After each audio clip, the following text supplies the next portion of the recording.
دیکھیں، اگر آپ ایک دن لیتے ہیں سنڈے، اور فار ایگزامپل سنڈے کو کسی کو بھی ڈینگی کا بخار ہوتا ہے، تو سنڈے میں اگر آپ 6 دن ایڈ کریں تو کون سا دن بن جائے گا؟ سیچرڈے۔ اسی طرح اب آپ ایگزامپل لیں کہ ایک بڑا سارا پیالہ ہے اور اس میں آپ پانی ڈالتے جا رہے ہیں، لیکن اس پیالے میں کیونکہ کچھ سوراخ ہوئے ہوئے ہیں تو وہ سارا پانی آپ کا باہر چلا جاتا ہے، اس میں سے کچھ پانی۔ تو ڈینگی بخار میں بھی یہی ہوتا ہے۔ یہ ڈینگی بخار ایک وائرل بیماری ہے، یہ ایک وائرس کاز کرتا ہے، جس میں آپ کی جو خون کی نالیاں ہیں اس میں چھوٹے چھوٹے چھوٹے سوراخ ہونا شروع ہو جاتے ہیں۔ جب یہ چھوٹے چھوٹے سوراخ ہونا شروع ہو جاتے ہیں آپ کی خون کی نالیوں میں، تو ان میں سے سب سے پہلے جو چیز باہر آنا شروع ہوتی ہے وہ خون کا سب سے چھوٹا حصہ ہوتا ہے۔ تو وہ کیا ہوتا ہے؟ پلیٹلیٹس۔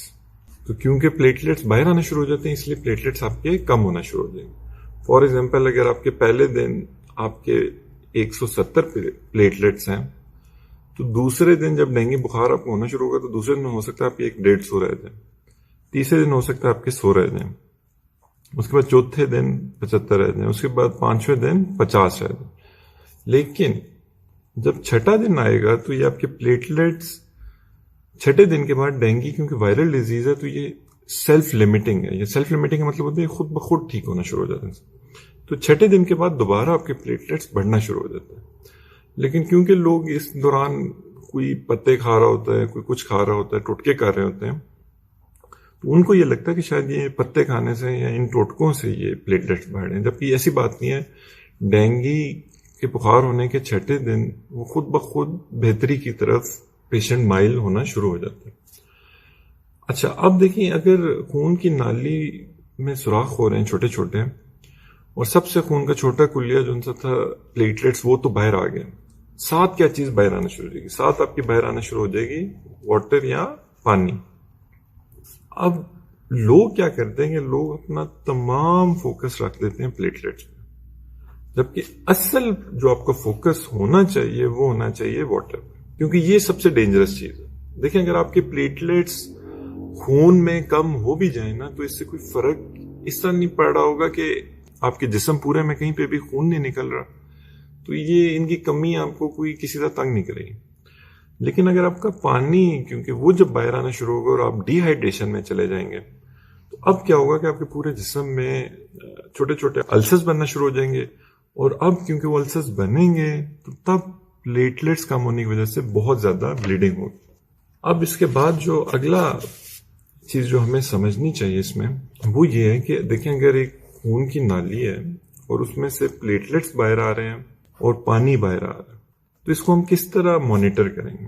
پلیٹلیٹس کا تو آپ کو پتہ ہے کہ آپ سمپل اس میں بلڈ سی پی کرا لیں گے، لیکن جو آپ کا پانی باہر آ رہا ہے اس کو آپ کس طرح مانیٹر کریں گے؟ اس میں سب سے پہلے آپ اس کا بلڈ پریشر دیکھتے رہیں گے پیشنٹ کا، کہ وہ تو نہیں، اس میں تو نہیں فلکچویشنز آ رہی، وہ ایک اسٹیٹ آف شاک میں تو نہیں جا رہا۔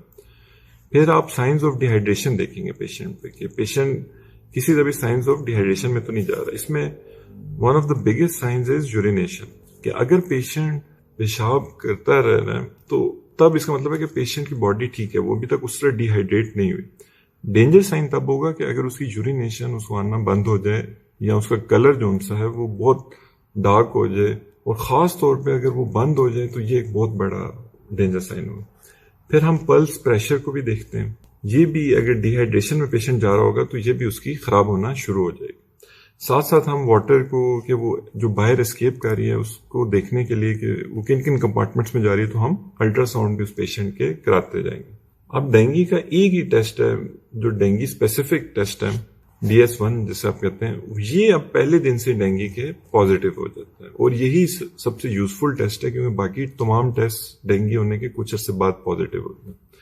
اب آپ نے کرنا کیا ہے؟ دیکھیں، اب آپ نے گھبرانا اس میں اس طرح نہیں ہے کہ آپ سمپلی آپ فوکس کریں گے آپ پیشنٹ کو کس طرح میکسیمم ری ہائیڈریٹ کر سکتے ہیں، اور کس طرح آپ اس کو ڈی ہائیڈریٹ ہونے سے بچا سکتے ہیں۔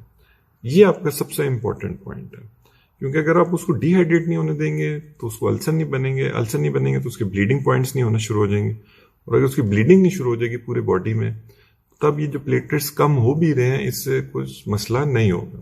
تو یہ ایک بالکل بیسک کانسیپٹ ہے کہ ڈینگی کیوں ہوتا ہے اور کیوں. اور پھر آپ یہ بھی دیکھیں کہ یہ چھٹے دن آپ کے ڈینگی بخار خود بخود جب آپ کو ہوا اس کے چھٹے دن یہ خود بخود یہ بہتری کی طرف پیشنٹ آپ کا ہونا شروع ہو جائے گا. تو اس کی کوئی خاص ٹریٹمنٹ نہیں ہے, کوئی ویکسین نہیں ہے, کوئی ایسی دوائی نہیں ہے جو ڈینگی کے خلاف کام کرے. ہم نے بس صرف پیشنٹ کا جو واٹر لیول ہے, جو اس کی ہائیڈریشن لیول ہے, اس کو مانیٹر کرتے رہنا ہے کہ وہ اس کا کمپلیٹلی ٹھیک رہے. اگر آپ کو یہ ویڈیو اچھی لگی ہے تو اس کو پلیز شیئر ضرور کیجیے گا تاکہ آج کل ڈینگی بہت زیادہ پھیلا ہو, لوگوں کو پتا ہو کہ یہ ڈینگی ہوتا کیوں ہے, اور یہ کہ اس میں ایک بہت زیادہ خوف و ہراس کی ہوا بھی ہے. تو وہ بھی لوگوں کو جب آئیڈیا ہوگا کہ یہ ہوتا کیوں ہے تو وہ اس کو اچھی طرح مینیج کر سکتے ہیں اس پیشنٹ کو. باقی آپ نے یہ اپنے ذہن میں رکھنا ہے کہ اگر ڈینگی آپ کو ہوتا ہے تو آپ نے ایک ڈاکٹر اور ایکسپرٹ اوپینین لینی ہے جا کے.